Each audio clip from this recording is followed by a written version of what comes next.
Hello guys, today we will discuss about the mitochondria and the plastids. Mitochondria and plastids. First we comes on mitochondria. Mitochondria is a cylindrical structure or it may be rod shaped or spherical. तो mitochondria की basically तीन shape हो सकते हैं, cylindrical, rounded और rod shaped. Size very करता है from 0.2 millimetre to 2.0 millilitre. और माइटोकॉन्ड्रिया प्रेजेंट होते हैं इन द साइटोप्लाज्म. साइटोप्लाज्म में ये प्रेजेंट होते हैं और ये डबल मेम्ब्रेन बाउंड स्ट्रक्चर होते हैं. तो mitochondria are double membrane bound structures.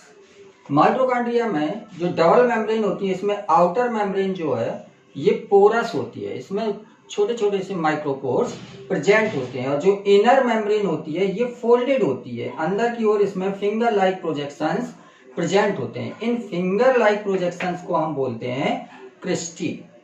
तो फिंगर लाइक प्रोजेक्शंस, जहां भी फिंगर लाइक प्रोजेक्शंस होंगे, जैसे हमने डाइजेशन में पढ़ेंगे तो डाइजेशन में जो स्मॉल इंटेस्टाइन होती है उसमें बिलाई में फिंगर लाइक प्रोजेक्शंस होते हैं. तो ये finger like projections surface area को इंक्रीज करने के लिए होते हैं. तो यहाँ पर भी इनर मेम्ब्रेन में फिंगर लाइक प्रोजेक्शंस हैं. ये फिंगर लाइक प्रोजेक्शंस या क्रिस्टी जो हैं ये सरफेस एरिया को इंक्रीज करते हैं.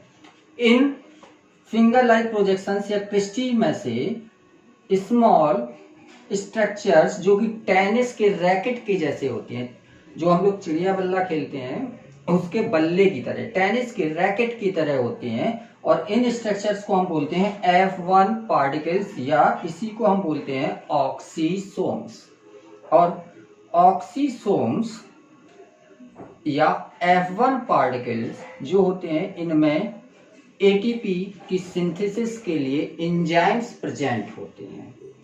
इसके अलावा जो दो मेम्ब्रेन होती हैं, ये दो मेम्ब्रेन दो चैम्बर्स का फॉर्मेशन करते हैं या दो कैविटी का फॉर्मेशन करते हैं. इन कैविटी में जो आउटर मेम्ब्रेन और इनर मेम्ब्रेन के बीच की कैविटी है इसको हम बोलेंगे आउटर कैविटी, और इनर मेम्ब्रेन के अंदर की कैविटी को बोलेंगे हम इनर कैविटी. और इस इनर कैविटी में मैट्रिक्स फिल्ड होता है, जो लिक्विड फिल्ड होता है उस लिक्विड को हम बोलते हैं मैट्रिक्स.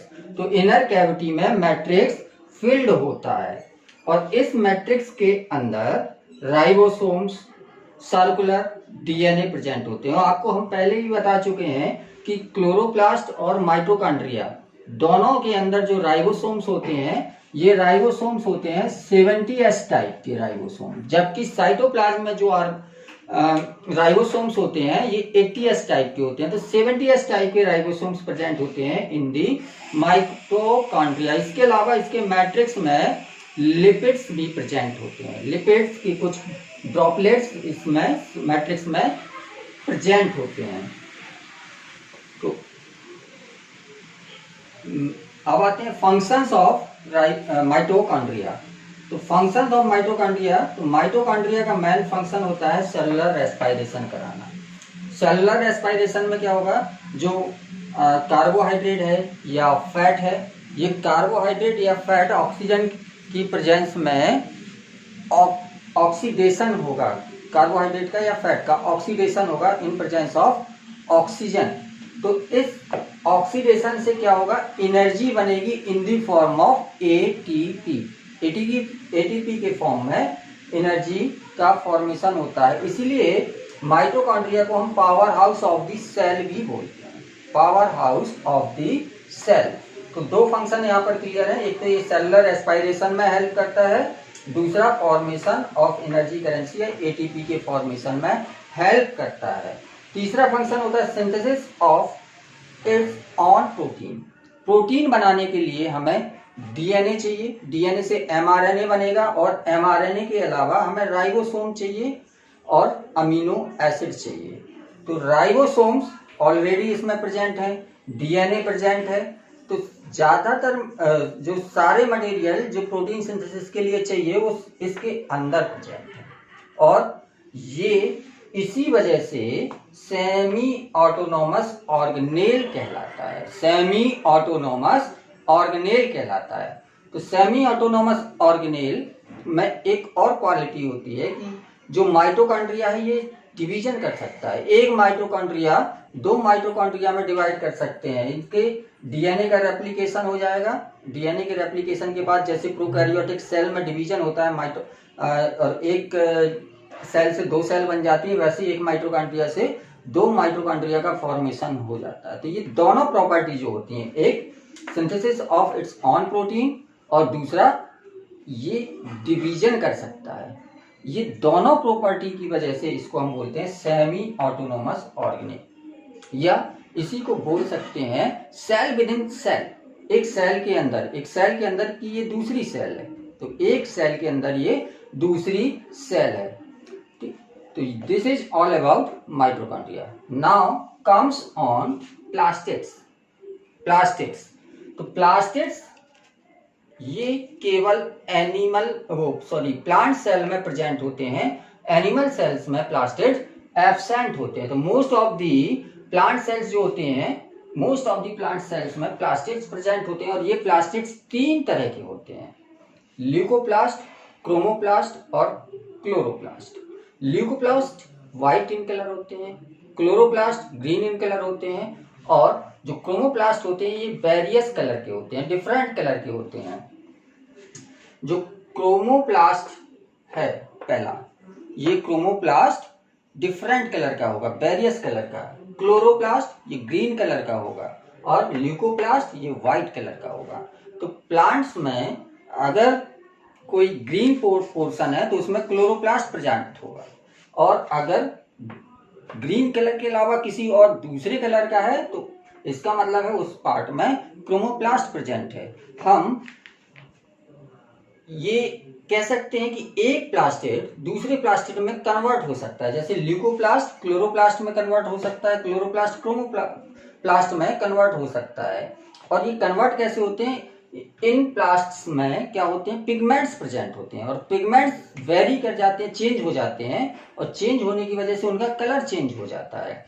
अब इसके एग्जाम्पल के तौर पे आप समझ सकते हैं, आपने सामने टमाटर अगर देखा हो तो टमाटर जो होता है जब ग्रोथ करता है तो शुरुआत में वो व्हाइट इन कलर होता है, मतलब उसके अंदर ल्यूकोप्लास्ट प्रेजेंट है।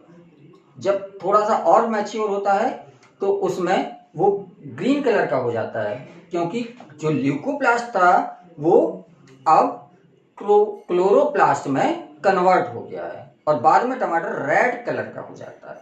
क्लोरोप्लास्ट किस में कन्वर्ट हो गया, क्रोमोप्लास्ट में। तो टमाटर एक ऐसा प्लांट है, वो फ्रूट है जिसको आप इजीली देख सकते हैं कि इसमें एक प्लास्टिड दूसरे प्लास्टिड में कन्वर्ट हो रहा है। हमें कंसंट्रेट करना है ऑन क्लोरोप्लास्ट।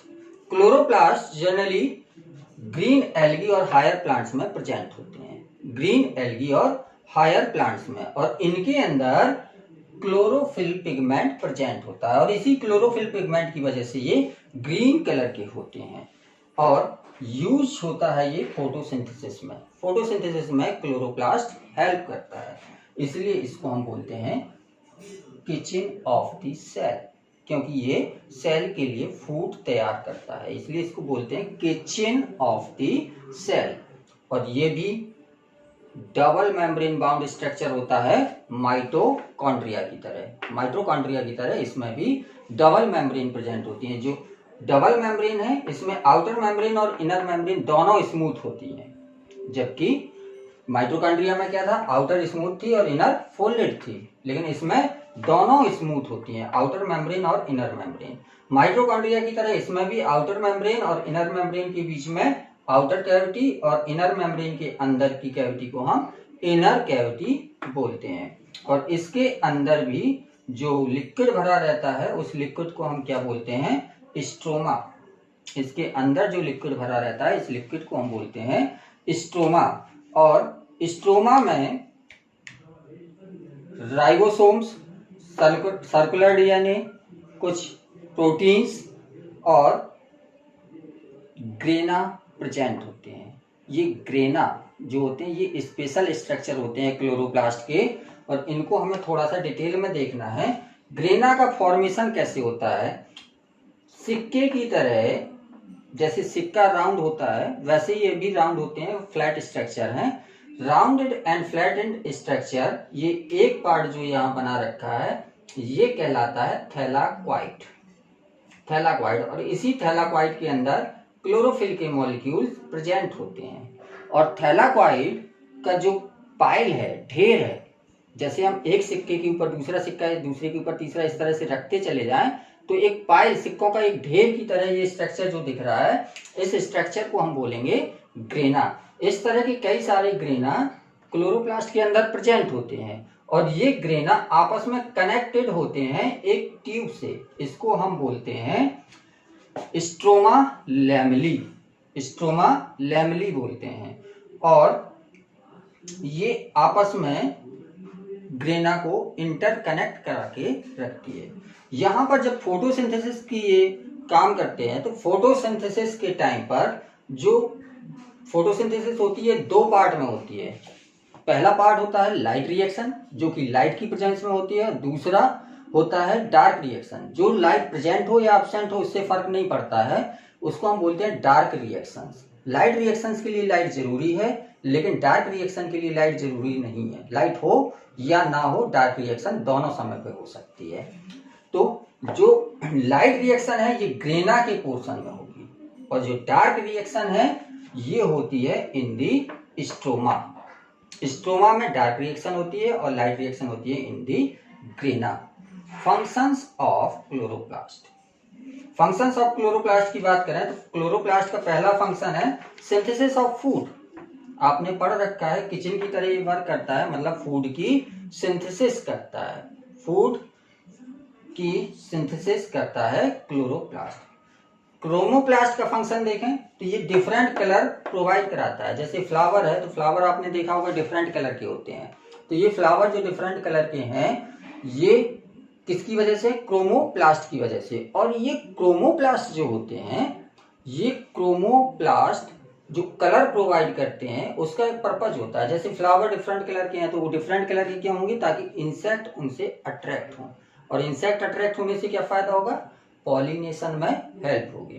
तो इंसेक्ट पॉलिनेशन के लिए अट्रैक्ट होंगे due to attractive colours of flower.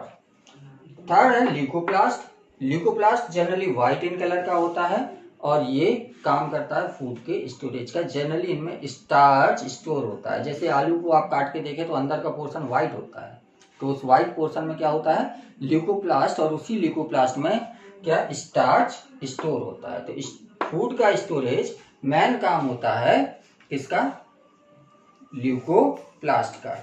अब यहाँ पर हम थोड़े थोड़े से पॉइंट जो है उनको और देखते हैं। जैसे ल्यूकोप्लास्ट और क्रोमोप्लास्ट है, इनमें क्या डिफरेंस होगा। ल्यूकोप्लास्ट जो होते हैं ये व्हाइट इन कलर होते हैं, जबकि जो क्रोमोप्लास्ट होते हैं ये डिफरेंट या वेरियस कलर के होते हैं। ल्यूकोप्लास्ट जनरली सिलेंड्रिकल और राउंडेड होते हैं, जबकि क्रोमोप्लास्ट जो होते हैं ये इर्रेगुलर इन शेप के होते हैं, इनका शेप इर्रेगुलर होता है। और जो ल्यूकोप्लास्ट है ये अनएक्सपोज्ड सेल में, बाहर नहीं होंगे कहीं। ल्यूकोप्लास्ट जहां होगी वो अंदर छुपे हुए होंगे। तो ल्यूकोप्लास्ट अनएक्सपोज्ड सेल्स में, जो सेल बाहरी एनवायरनमेंट से एक्सपोज्ड नहीं है, केवल उन्हीं सेल्स में प्रेजेंट होंगे। जबकि क्रोमोप्लास्ट जो होता है ये एक्सपोज्ड और अनएक्सपोज्ड दोनों सेल में प्रेजेंट होते हैं। ल्यूकोप्लास्ट जो होता है अभी बताया था आपको, दूसरे किसी भी तरह के क्लोरोप्लास्ट या क्रोमोप्लास्ट में कन्वर्ट हो सकते हैं। जबकि जो क्रोमोप्लास्ट होते हैं, अगर एक बार क्रोमोप्लास्ट का फॉर्मेशन हो गया तो ये दूसरे मतलब क्लोरोप्लास्ट या ल्यूकोप्लास्ट में कन्वर्ट नहीं हो सकते हैं। और फंक्शन बेस पे हमने देखा ही है, ल्यूकोप्लास्ट जो होते हैं ये फूड के स्टोरेज में हेल्प करते हैं। जैसे आप देखें एमाइलोप्लास्ट, एमाइलोप्लास्ट, एमाइलम का मतलब होता है स्टार्च, तो ये किसको स्टोर करेंगे, स्टार्च को स्टोर करेंगे एमाइलोप्लास्ट। इसी तरह से दूसरा होता है एलायोप्लास्ट। इलायोप्लास्ट। ये जो इलायोप्लास्ट होता है ये क्या करता है, लिपिड को स्टोर करता है। इलायोप्लास्ट, इलायो का मतलब होता है लिपिड, तो ये लिपिड को स्टोर करेगा। तीसरा होता है एल्यूरोप्लास्ट।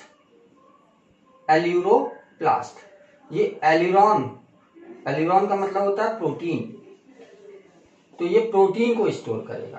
तो एमाइलोप्लास्ट स्टार्च को स्टोर करेगा, इलायोप्लास्ट ये लिपिड को स्टोर करेगा और एल्यूरोप्लास्ट ये प्रोटीन को स्टोर करेगा। तो ये ल्यूकोप्लास्ट के 3 टाइप होते हैं, एल्यूरोप्लास्ट, एमाइलोप्लास्ट और इलायोप्लास्ट। तो जबकि जो क्रोमोप्लास्ट होता है ये प्रोवाइड करता है कलर, ठीक, और डिफरेंट ऑर्गन्स को पॉलिनेशन के लिए इंसेक्ट अट्रैक्ट होते हैं इससे। तो इसकी कोई खास टाइप नहीं है, इसमें डिफरेंट टाइप्स के पिगमेंट, जैसा पिगमेंट होगा उस तरह का इसमें कलर प्रेजेंट हो जाएगा। ये डिफरेंस था ल्यूकोप्लास्ट और क्रोमोप्लास्ट में। अगर हम क्लोरोप्लास्ट और क्रोमोप्लास्ट की बात करें तो क्लोरोप्लास्ट जो होते हैं ग्रीन कलर के होते हैं, जबकि क्रोमोप्लास्ट वेरियस कलर के होते हैं। ठीक, क्लोरोप्लास्ट जो होते हैं इनमें क्लोरोफिल और कैरोटीनॉइड्स होते हैं, जबकि क्रोमोप्लास्ट में कैरोटीनॉइड्स अकेले होते हैं। क्लोरोप्लास्ट में क्लोरोफिल तो आपने देखा ही है, और इसके साथ साथ क्या होते हैं, कैरोटीनॉइड्स भी होते हैं।